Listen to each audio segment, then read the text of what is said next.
Student, see the question number 38 of BK Goyal, chapter change in profit sharing ratio.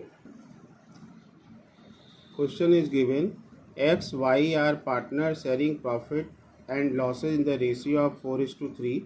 Their balance sheet as at 31st March 2016 stood as follows.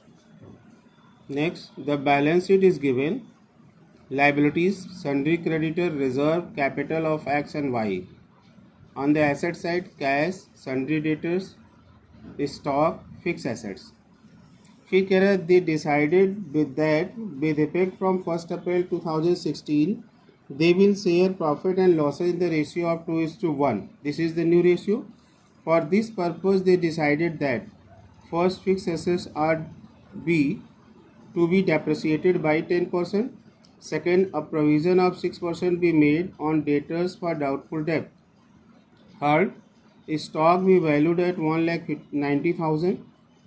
Fourth, an amount of rupees 3,700 included in creditor is not likely to be claimed. Partner decided to record the revised value in the books. However, they do not want to disturb the reserve.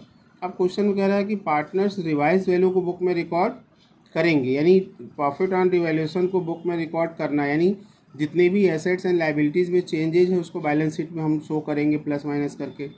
फिर कह रहा है कि they do not want to disturb the reserve, यानी reserve को capital में distribute नहीं करना है, तो इसका ट्रीटमेंट सेक्रीफाइसिंग रेशियो में करेंगे. Then you are required to prepare journal entry, capital account of the partners and revise balance sheet. So see the solution of this question. इस क्वेश्चन में दिया है कि एक्स और वाई पार्टनर, इनका old ratio है 4:3 और न्यू रेशियो दिया है 2:1. हमको कह रहा है prepare the pass the journal entry and prepare capital account and revise balance sheet. अब जर्नल एंट्री का कॉन्सेप्ट क्या है? एक तो हम जर्नल एंट्री के कॉन्सेप्ट के बेसिस पे एंट्री पास करें तो थोड़ा सा टफ है क्लास 12 में. हम क्या करेंगे, अकाउंट से जर्नल एंट्री बनाएंगे. अकाउंट से जर्नल एंट्री कैसे बनेगा? सपोज हम रिवैल्यूएशन अकाउंट बनाते हैं. अगर हम रिवैल्यूएशन अकाउंट बनाते हैं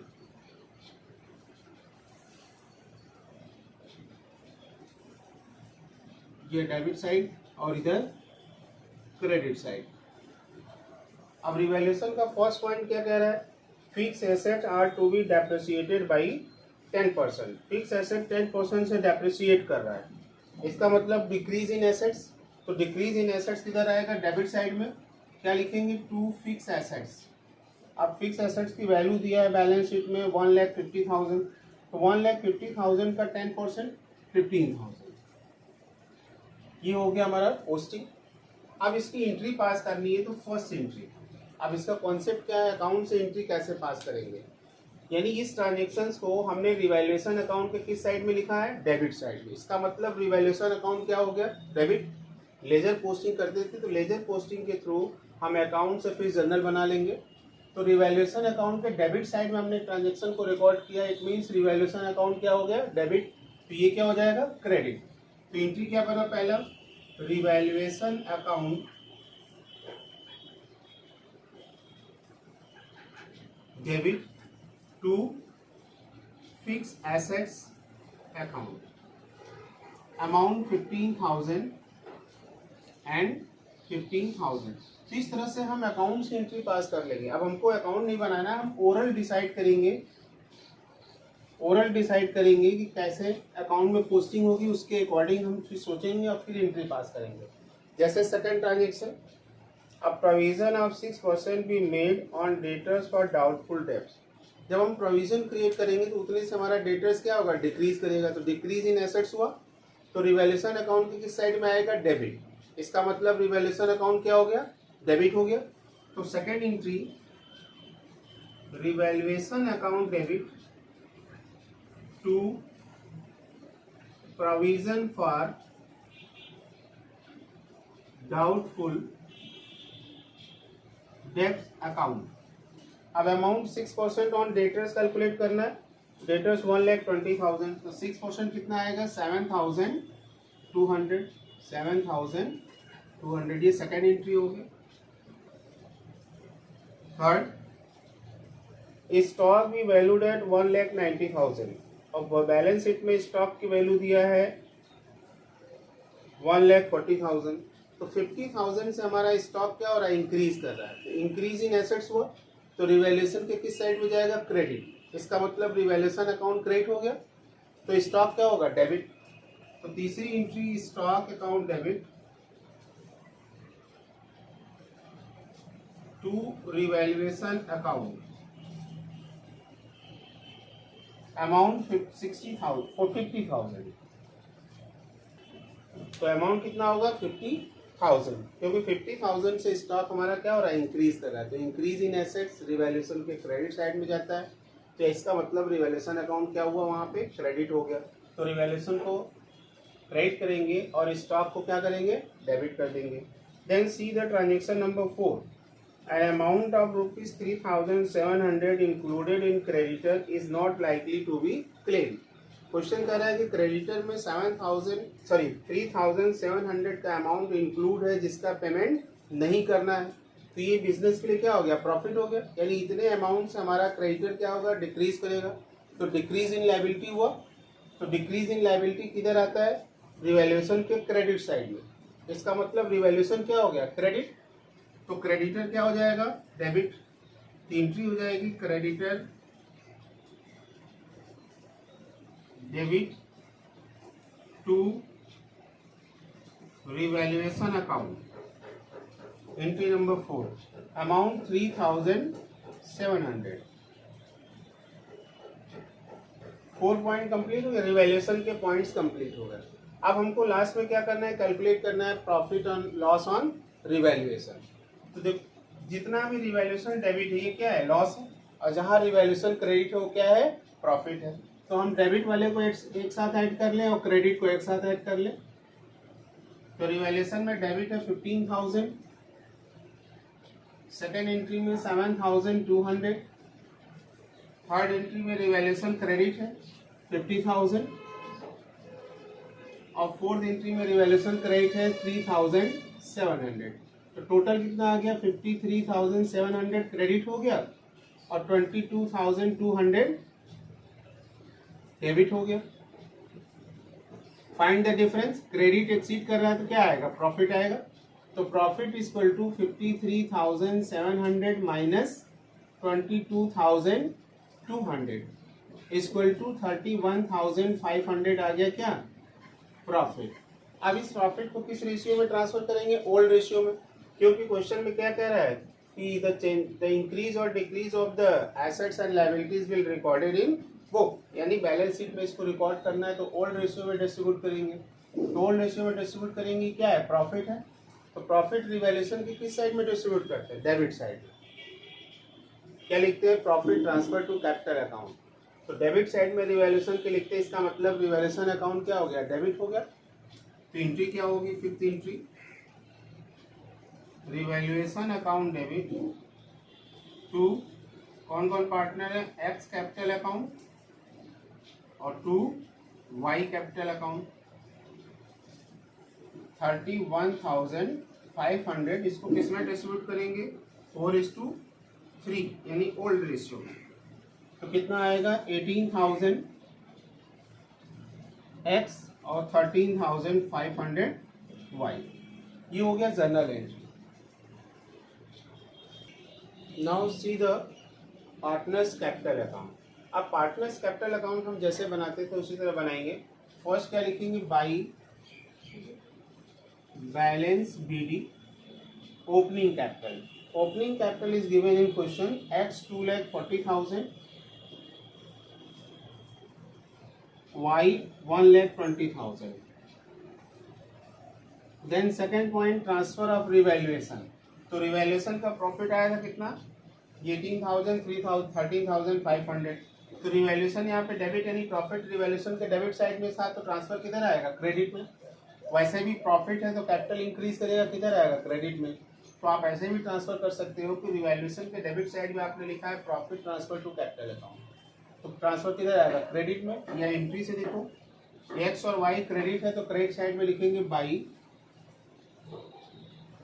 रिवैल्यूएशन अकाउंट, एक्स 18,000 और वाई 13,500। 500। अब goodwill is not given in question, goodwill तो दिया नहीं है। अब क्या करेंगे, जनरल रिजर्व, क्वेश्चन में लिखा है जनरल रिजर्व ₹42,000, लेकिन इसको किस रेशियो में डिस्ट्रीब्यूट करना है, सैक्रिफाइसिंग। तो सैक्रिफाइसिंग रेशियो हमने यहाँ पे कैलकुलेट किया, new old ratio minus new ratio.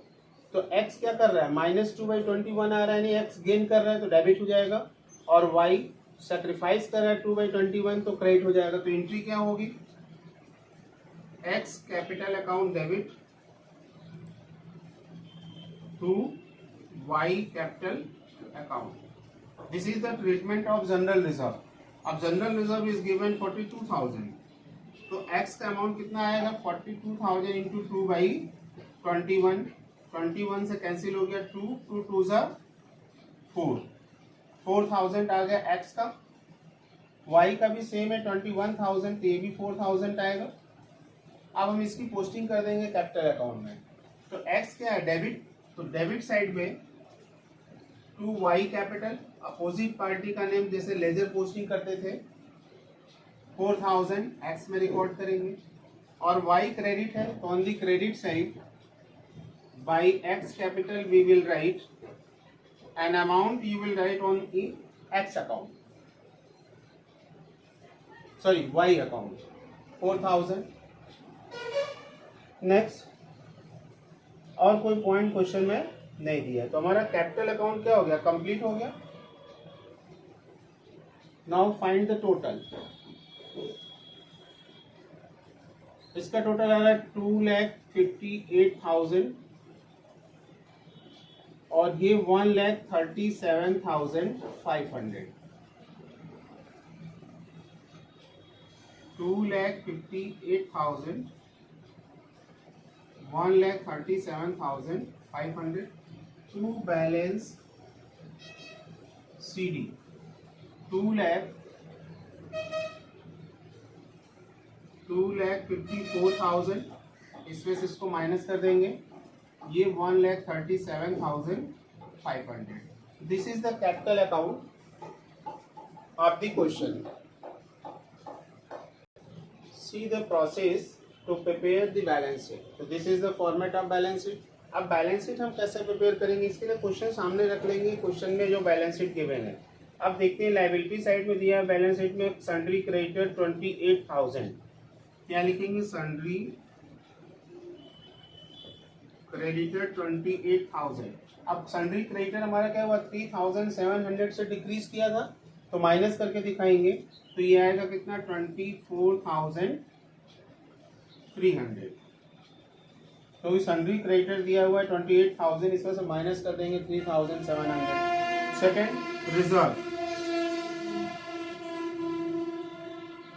अब रिजर्व को हमने कैपिटल में डिस्ट्रीब्यूट नहीं किया था, सैक्रिफाइसिंग रेशियो में डिस्ट्रीब्यूट किया, तो रिजर्व का एज इट इज वैल्यू दिखाएंगे यहाँ पे कितना, 42,000।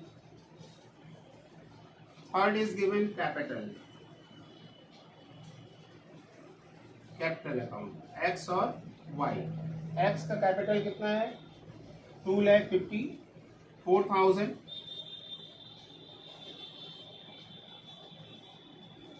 वाई 1,37,500। ये हो गया liability side. Now on the asset side, the cash is given in balance sheet, there is no change, cash में कोई चेंजेस नहीं, तो कितना दिखाएंगे, एज इट इज 20,000 जो बैलेंस शीट में गिवन है। Next is sundry debtors. Sundry debtors हमारा कितना प्रोविजन चार्ज हुआ था, 6%, यानी 7,200 से डेटर्स डिक्रीज करेगा, तो सन्ड्री डेटर्स दिया 1,20,000, 1,20,000 से 7,200 माइनस कर देंगे, ये आएगा 1,12,800। Next stock. अब स्टॉक में क्या चेंजेस था, स्टॉक हमारा 50,000 से इंक्रीज किया था, यानी 140 था, 50 इंक्रीज किया, स्टॉक हो गया 1,90,000। Next fix assets. तो फिक्स एसेट्स हमारा क्या हुआ था, डिक्रीज किया था, कितना, 15%, 15,000। डेप्रिसिएशन चार्ज हुआ था फिक्स एसेट पे कितना, 15,000। तो फिक्स एसेट डिक्रीज किया 15,000 से, तो 1,50,000 फिक्स एसेट्स की वैल्यू दिया है, तो 15,000 माइनस करके दिखाएंगे, तो फिक्स एसेट्स की वैल्यू कितना हो गया 1,35,000, 1,35,000। बाकी कोई पॉइंट नहीं दिया है। अब हम क्या करेंगे, टोटल फाइंड कर लेंगे। इसका टोटल आ रहा है 4,57,800, 4,57,800. So this is the balance sheet and this is the format of balance sheet, and in this way you will prepare the balance sheet. तो इस तरह से हमको बैलेंस शीट प्रिपेयर करना है कि जितने भी एसेट्स एंड लायबिलिटीज में चेंजेज है प्रीवियस बैलेंस शीट के फिगर को हम लेंगे और यहाँ पे जो भी चेंजेज है उसको इंक्रीज या डिक्रीज करके दिखाएंगे। तो ये क्वेश्चन हमारा 38 कंप्लीट हो गया। अब हम आपको एक बार फिर से रिवाइज करा दें कि कॉन्सेप्ट ऑफ रिवैल्यूएशन अकाउंट, कैसे आप डायरेक्ट एंट्री पास करोगे। जैसे आपको रिवैल्यूएशन अकाउंट बनाने आता है तो आप ट्रांजेक्शन्स लीजिए और इसके बाद सोचेंगे कि रिवैल्यूएशन अकाउंट के किस साइड में जाएगा। जैसे हम एज एग्जांपल इसी का फर्स्ट ट्रांजेक्शन लेते हैं। इसमें कहा है कि fix assets are to be depreciated by 10%। Fix asset 10% से डिक्रीज कर रहा है, डेप्रिसिएशन चार्ज हो रहा है मीन्स डिक्रीज कर रहा है, तो डिक्रीज इन एसेट्स हुआ। तो रिवैल्यूएशन के किस साइड में हम रिकॉर्ड करेंगे, इसको डेबिट साइड में लिखेंगे टू फिक्स एसेट्स। इसका मतलब रिवैल्यूएशन अकाउंट के डेबिट साइड में रिकॉर्ड कर रहे हैं। इट मीन्स रिवैल्यूएशन अकाउंट को हमने क्या किया, डेबिट किया। तो एंट्री पास करते समय revaluation account debit to fix asset. तो इस तरह से हम ओरल थिंकिंग करेंगे और उसकी पोस्टिंग अकाउंटिंग में करने के बाद सोचेंगे कि कौन सा अकाउंट डेबिट हो रहा है। जो अकाउंट डेबिट होगा उसको डेबिट कर देंगे, दूसरा आइटम क्या होगा, क्रेडिट हो जाएगा। जैसे एक और ट्रांजेक्शन इसमें ले लें कि स्टॉक हमारा इंक्रीज कर रहा था 50,000 से, तो इंक्रीज इन एसेट्स। अब increase in asset revaluation account के किस साइड में रिकॉर्ड करते हैं, क्रेडिट साइड में। It means revaluation account credit हो गया तो स्टॉक क्या होगा, डेबिट। तो एंट्री क्या हो गया, stock debit to revaluation account 50,000। तो इस तरह से हम अकाउंट से एंट्री पास कर सकते हैं। जैसे इसकी एंट्री पास करनी हो रिजर्व की, जैसे ये रिजर्व की एंट्री पास करनी, तो यहाँ पर रिजर्व की एंट्री है ना। जैसे यहाँ पे आपने क्या किया, एक्स को डेबिट किया 4,000 से, तो कैपिटल अकाउंट के डेबिट साइड में पोस्टिंग आया है, यानी X capital account debit to क्या हो जाएगा, वाई कैपिटल अकाउंट। जैसे इसकी एंट्री पास करनी है तो यहाँ पे कैपिटल अकाउंट में क्रेडिट हुआ, यानी एक्स और वाई क्रेडिट हो गया, इतने अमाउंट से डेबिट क्या हो जाएगा, रिवैल्यूएशन। तो इस तरह से अकाउंट से हम एंट्री पास कर सकते हैं। So this is the solution of question number 38। That's all.